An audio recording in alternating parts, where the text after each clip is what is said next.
The grace of discernment. As far as I'm concerned, the grace of discernment, without it, we are so fucked. We are so fucked. Discernment is different than the automatic ego response of judge and condemn. Because if we want to look at the word judgment, I wish we could get rid of the word judgment, because it is in and of itself neutral. Looking both ways before you cross the street is good judgment. But hating someone on sight because of the way they appear is condemnation. We call that judgment. Oh, you're so judgy, right? Or because of their behavior. Again, what was her name? Millie?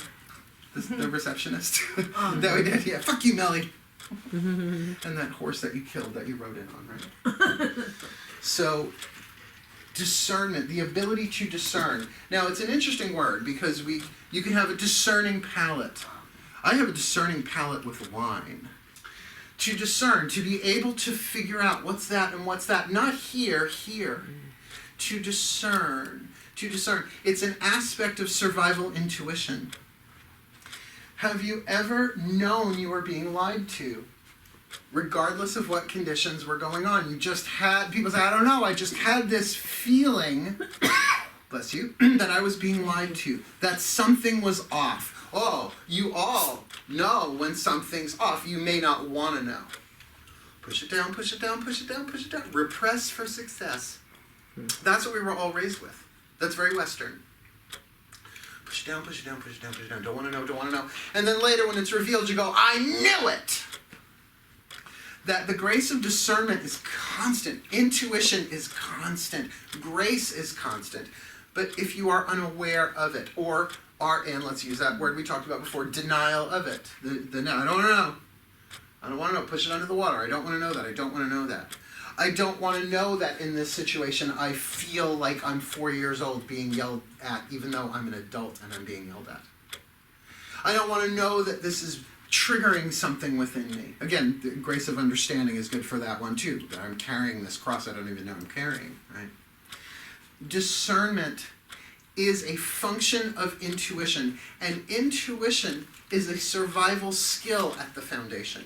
Yes, it has its creative and visionary aspects to it. But we're talking the lower three chakras, navigating the physical world, making our way through this world, making our way through this world, making our way through this world.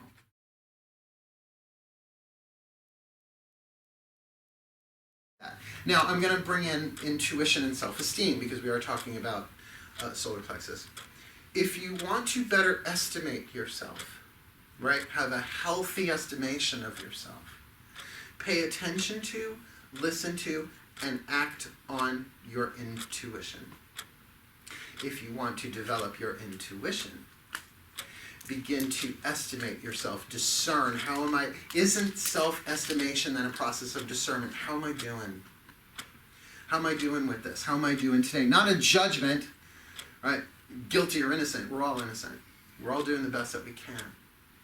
But to get that, if you get an intuitive hit and you're estimating yourself low, you're estimating yourself in an unhealthy way, you won't pay attention to it. Or you will negotiate it away by asking other people what they think and feel. Now, by the way, as brilliant as an intuitive as I am, and I'm good, because I developed that muscle. I had to as a survival skill as a child. It was just necessary for me to feel what was going on, even if the mind didn't understand. So if this says, get the fuck out of here, I get the fuck out of here, right? But there are times where I don't know. And I call upon a small handful of people that I know that I can trust because I know I'm taking it personally. I can discern that within myself. Where if you get a real intuitive hit, usually that's enough to say, okay, no, that's okay for right now. But if it keeps coming back, and the mind keeps chewing it up and chewing it up and chewing it up and bringing you back into chaos, at that point, it's okay to ask for help. The grace of discernment can tell you, it's not that this is bigger than you, but you can ask for help on this. That's why that prayer that I do, I haven't done it tonight, Dear God, it's Course in Miracles. Dear God, show me what you would have me do, where you would have me go, what you would have me say, and to whom.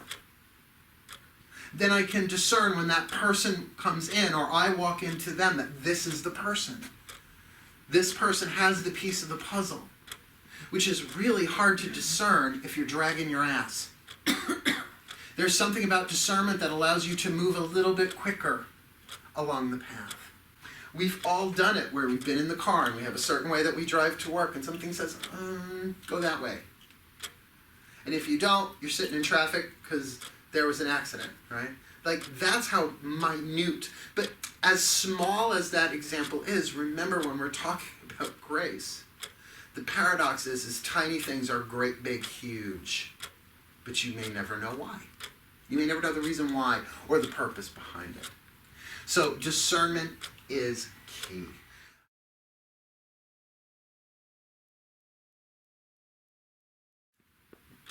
Your honor code. We would love to be able to carve our ethics in stone and never have to deal with them again and just lay them down. Unfortunately, that causes stagnation. Because don't talk to strangers is really good for a 5-year-old, not great for a 25-year-old. Don't talk to strangers. Well, agoraphobic, right? It's unworkable in this world.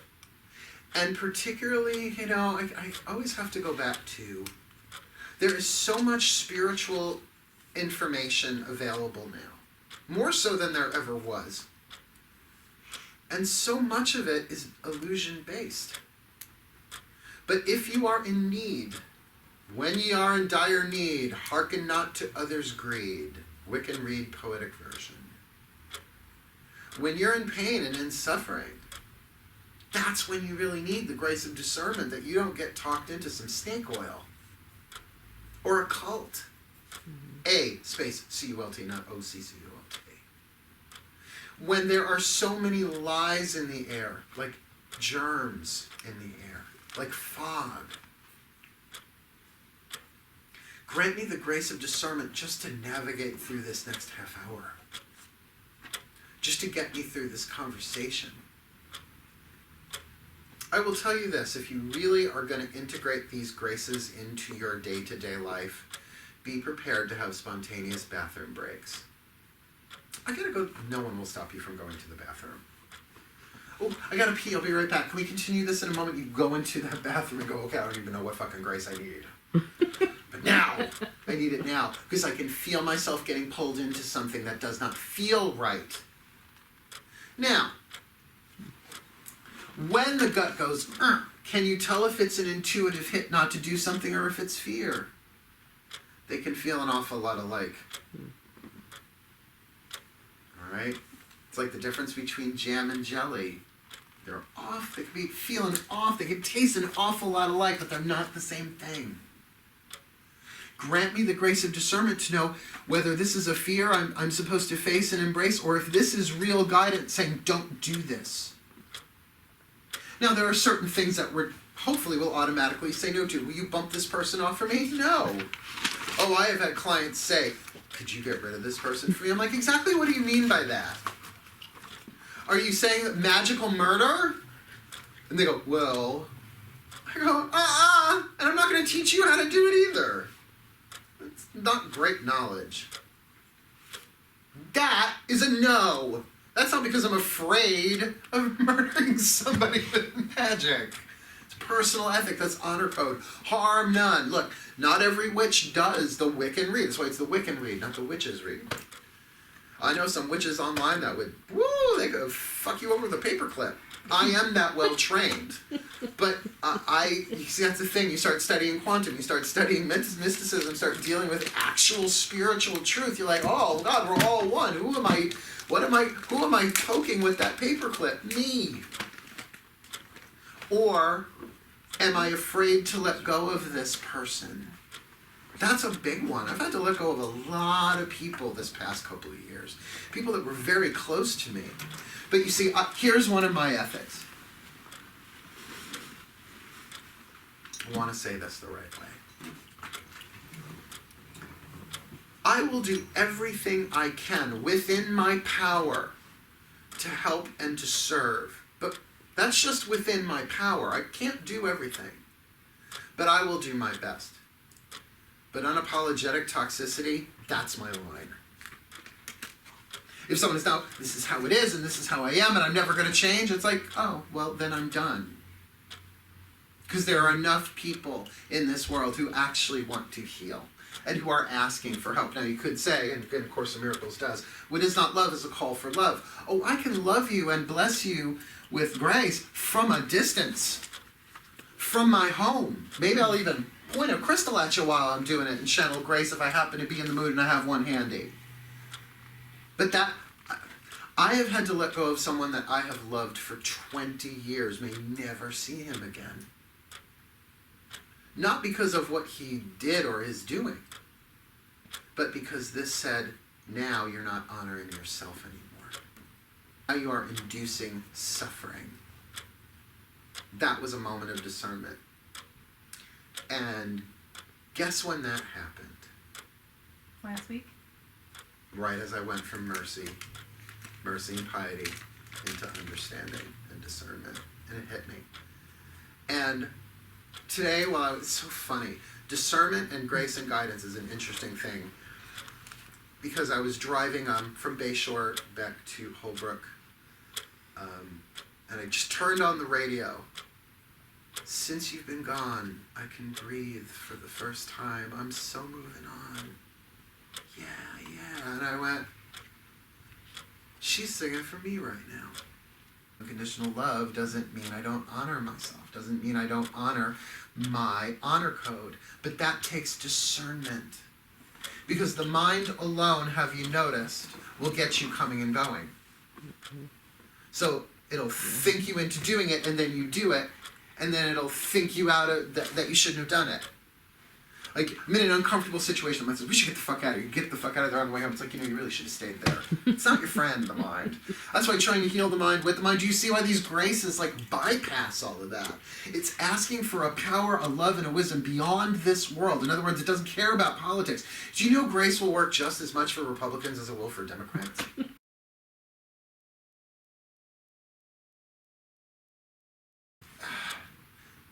Here, the difference between truth and illusion.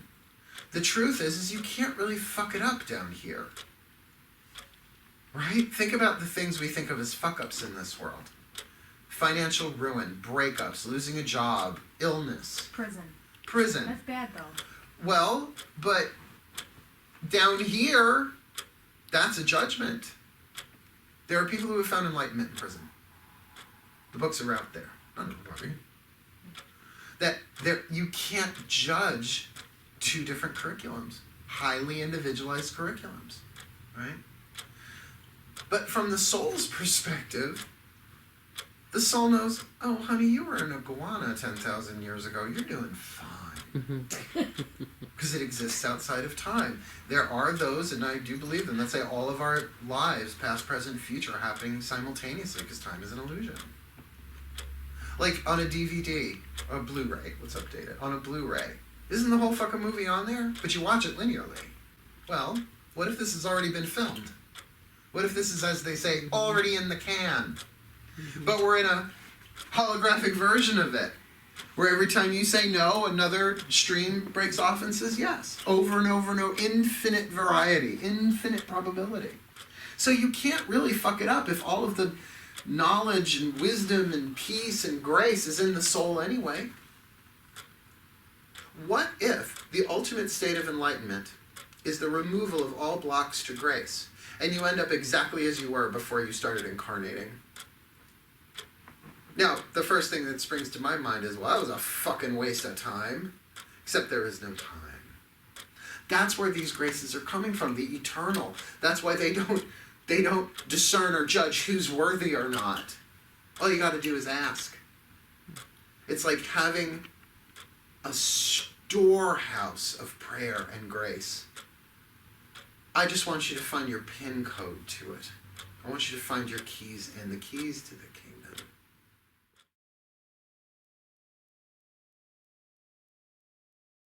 Just close your eyes.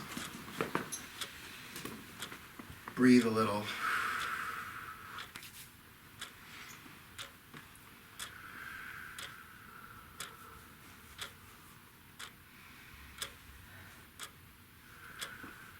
Dearest God, Goddess, hover over us. Rise from within us.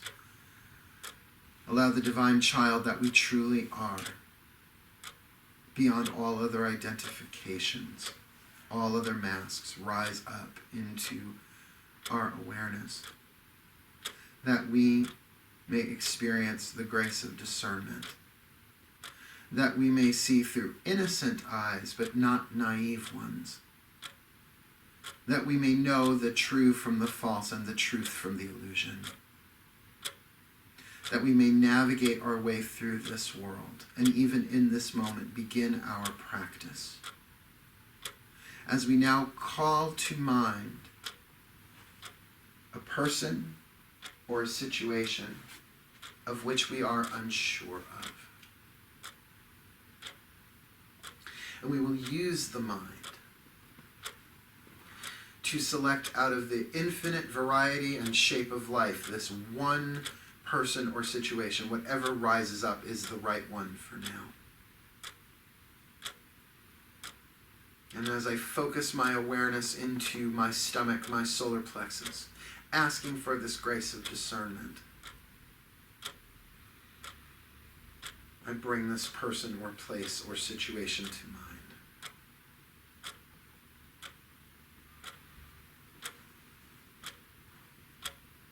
I know that I do not know, hence the grace of humility.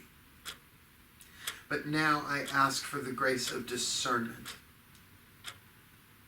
How much, if at all, is this situation beyond my control? How much, if at all, is this person or situation part of my path?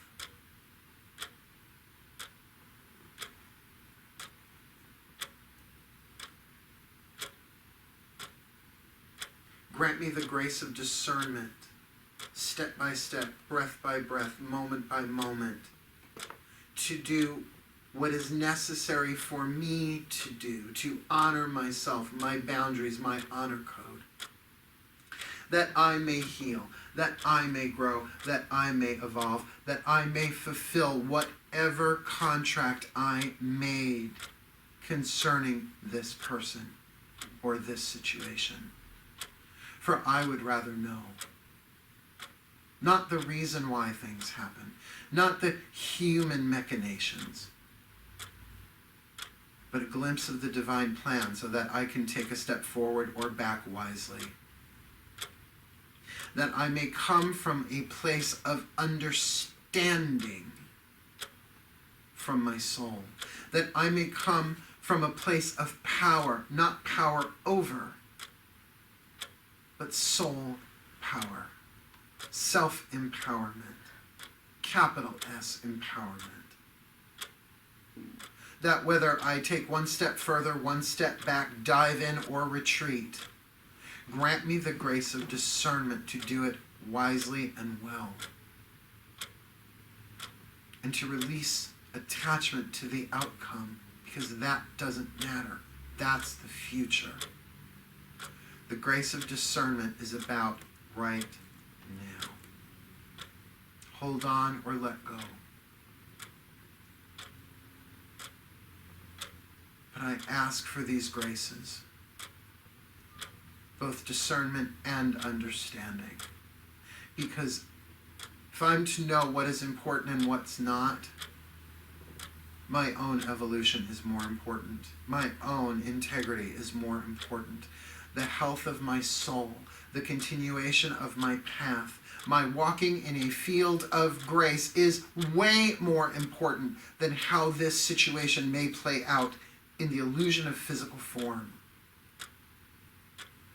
Whether this is my first lifetime, my 10,000th lifetime with another 10,000 to come, or my last one, I don't know. But grant me this grace of discernment so much that it becomes permanent within me. That I can act on guidance without even having to ask. That the discernment, which is already automatic, that I am so tuned to it, that I don't even have to pray every single moment. God, Goddess, all that is. Should I have a cappuccino or a macchiato or a latte? Just show me. from the inside, that push, that intuition, inner knowledge, inner understanding. Because if the quantum illusion is true, another version of me is going to choose the other thing anyway. Help me choose wisely, that I may live wisely and well, in congruence with my spirit, in congruence with truth, to the best of my ability, knowing that I am going to make mistakes, that I am going to be possessed by pain, that I am going to say and do things that I will regret. But grant me the grace of discernment even then to heal. Grant me the grace of understanding to then extend that grace to others who have said what they should not have said only by my estimation, or done what they should not have done only by what I know to be true. That we may all be freed from the chains of guilt and self-recrimination. That we may all heal. And let it begin with me. Make me a channel of these graces, that the truth be revealed. Because I would rather live in truth. And it is true that the truth sometimes hurts. But grant me the discernment when necessary to know on a deep level that what hurts is my attachment to the illusion letting go. I would rather live in truth. I would rather live in integrity. I would rather take dictates from a love beyond this world than bow to the pressures of the changing tides of human perception.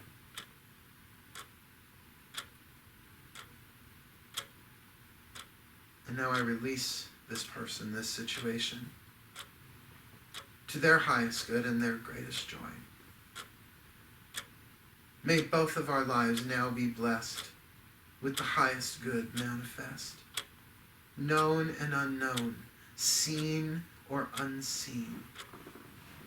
The highest good I wish to glean, for the highest good, and harming none, as I will it, so let it be done. And what I learned from this God, Goddess, may I generalize what I learned from this to all of life. For I have to honor myself, even when I stumble, even when I fall. I have to be understanding with myself, even when I stumble, even when I fall. And then that would be easier to let others off the hook when they stumble, when they fall, when they are clouded and confused, when they are in chaos. For I have embraced the power of prayer, and I open myself to divine guidance. And I surrender my lowercase s self, that I may be as a channel of grace, of healing, and of service, as the divine directs my life. I don't know if I'm ready. I don't know even if I am able. But I am willing.